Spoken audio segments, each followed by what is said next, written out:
पीर पैगंबर औलिया इस संसार में जन्म लेकर हमको आपको समझाने बताने की कोशिश करते हैं।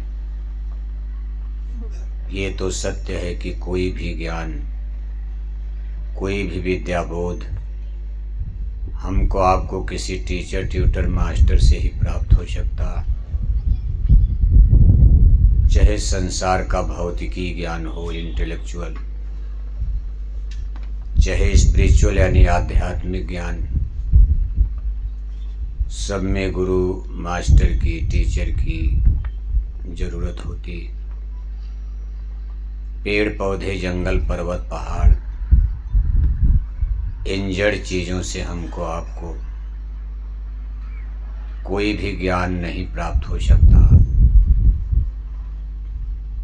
अगर ये पेड़ पौधे, जंगल, पर्वत, पहाड़ हमको आपको ज्ञान करा सकते तो आज इतने स्कूल, कॉलेज, यूनिवर्सिटी, उसमें इतने मास्टर, प्रोफेसर रखने की कोई आवश्यकता नहीं थी। लेकिन यहाँ हमसे आपसे थोड़ी भूल हो रही है। भौतिकी ज्ञान प्राप्त करने के लिए तो हम लोग सजग हैं। भौतिकी ज्ञान का मतलब जिससे शरीर की रक्षा होती है उसको भौतिकी ज्ञान यानी इंटेलेक्चुअल बौद्धिक ज्ञान कहा जाता है। जैसे स्कूल, कॉलेज में आप बच्चों को भेजते हैं पढ़ने लिखने के लिए, वहाँ नाना प्रकार के सब्जेक्ट, नाना प्रकार के विषय पढ़ाए जाते हैं। बच्चे बच्चियाँ पढ़ लिख करके इंजीनियर, डॉक्टर, मास्टर, प्रोफेसर, जज, बैरिस्टर, वकील बनते हैं। इससे उनको रोटी, कपड़ा, मकान में सुविधा होगी, जीवन चलाने में बढ़िया नौकरी मिलेगी, अच्छी तनख्वाह मिलेगी, 1 लाख 2 लाख महीना। जब उनको ज़्यादा पैसा मिलेगा तो बिल्लाड़ा में अच्छी कोठी बन जाएगी। वो भी 20 लाख की कार में चलने लगेंगे, बढ़िया कपड़ा होगा, बढ़िया भोजन होगा। यानी संसार की सारी भौतिकी विद्या हमारे आपके शरीर की रक्षा, शरीर की परवरिश में काम आती। अब इसके लिए तो हम आप बिल्कुल सचेत हैं। कोई अमीर, गरीब, छोटा बड़ा अपने बच्चा बच्ची को गंगा में, जमुना में, पेड़ में, पौधे में, पहाड़ में भेजने नहीं, पढ़ने नहीं भेजता। इसके लिए स्कूल, कॉलेज, यूनिवर्सिटी खोजा जा रहा, और उसमें भी अच्छा से अच्छा। आपके जोधपुर में तो बहुत से स्कूल, कॉलेज हैं, लेकिन सब लोग देखो उसमें भी बढ़िया से बढ़िया स्कूल जिसमें मास्टर अच्छे हों, अच्छी पढ़ाई होती हो, अनुशासन हो। दूसरी हमारी आपकी विद्या है साइंस ऑफ सोल, अध्यात्मवाद, जिस विद्या और ज्ञान के द्वारा हमारी आत्मा की रक्षा होगी। इसके लिए हमसे आपसे भूल हो रही है। विशेषकर आज के इस प्रेजेंट टाइम, वर्तमान युग में हम लोग असावधान हैं।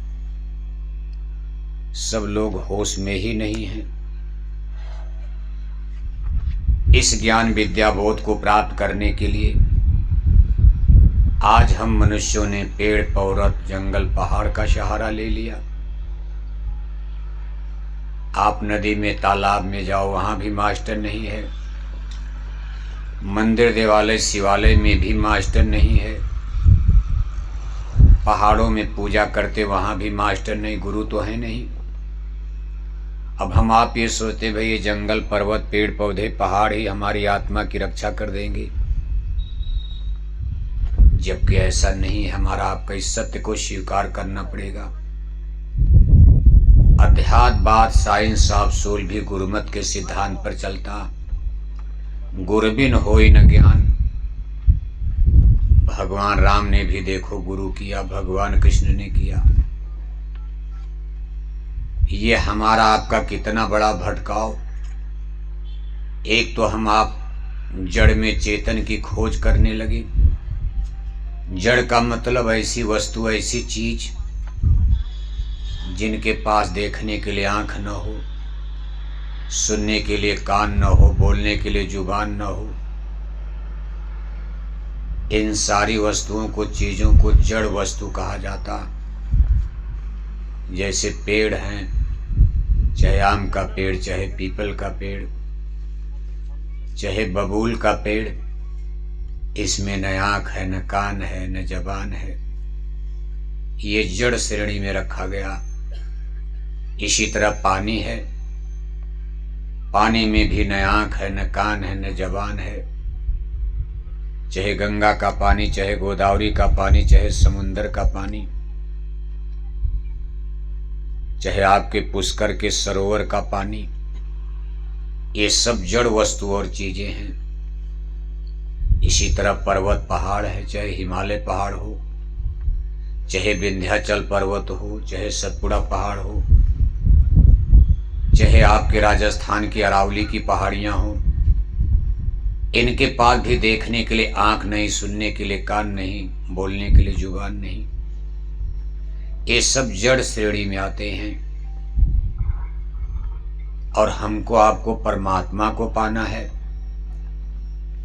परमात्मा में कितनी ऊर्जा, एनर्जी, चेतनता है। भगवान कोई जड़ वस्तु तो है नहीं। अब ये क्या धर्म का तमाशा बना दिया कि परमात्मा रूपी चेतन पावर को, शक्ति को खोजने के लिए हम आप जड़ में भटक रहे हैं, पेड़ पौधे, जंगल, पहाड़ में। इससे कोई रिजल्ट और परिणाम सार्थक होता नजर नहीं आ रहा। आज धर्म गुरुओं की कमी हो गई। अपना हिंदू धर्म, यहां सब लोग हिंदू बैठे हो, इसमें कोई मुसलमानी चेहरा तो नजर नहीं आ रहा। सब लोग हिंदू हो, सब हिंदू धर्म को मानते हो।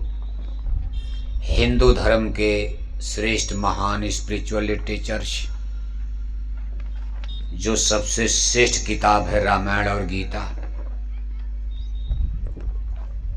रामायण भगवान श्री रामचंद्र जी की कथा है,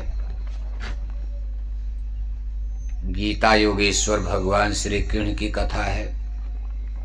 इन दोनों किताबों में इन पुरुषों का ज्ञान लिखा हुआ, उन्होंने अपने समय पर क्या ज्ञान दिया।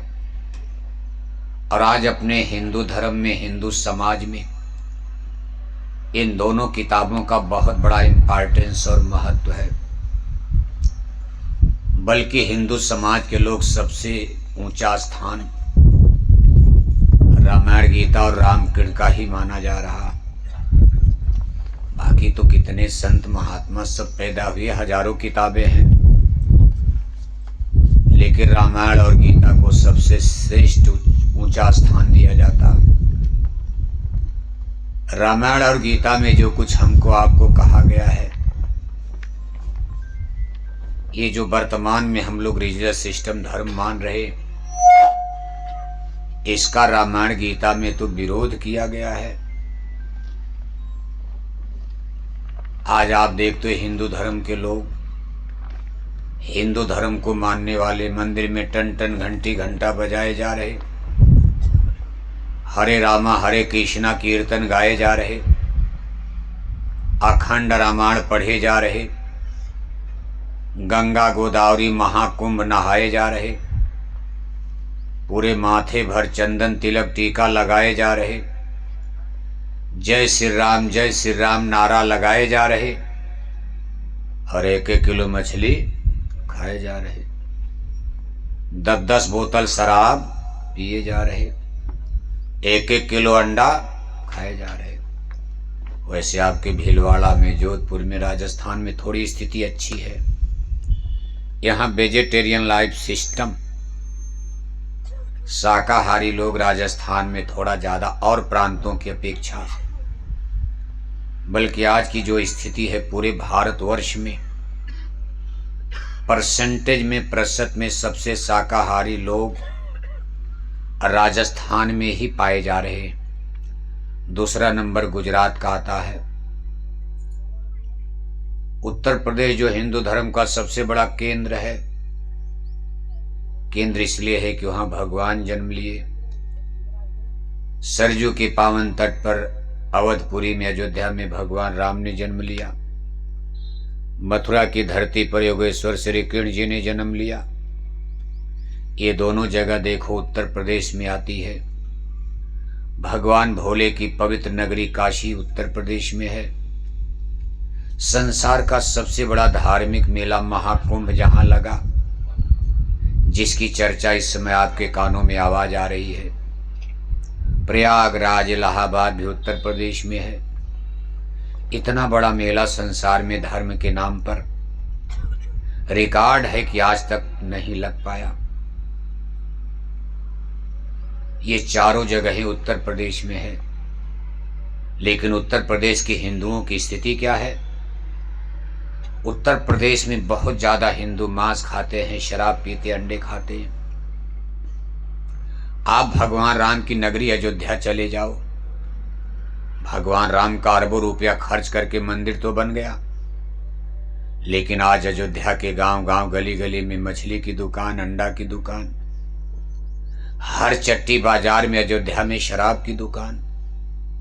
आप मथुरा चले जाओ, भगवान राम कृष्ण की जन्मभूमि के बगल में अंडा बिकता, थोड़ी ही दूर पर शराब की दुकान चलती है।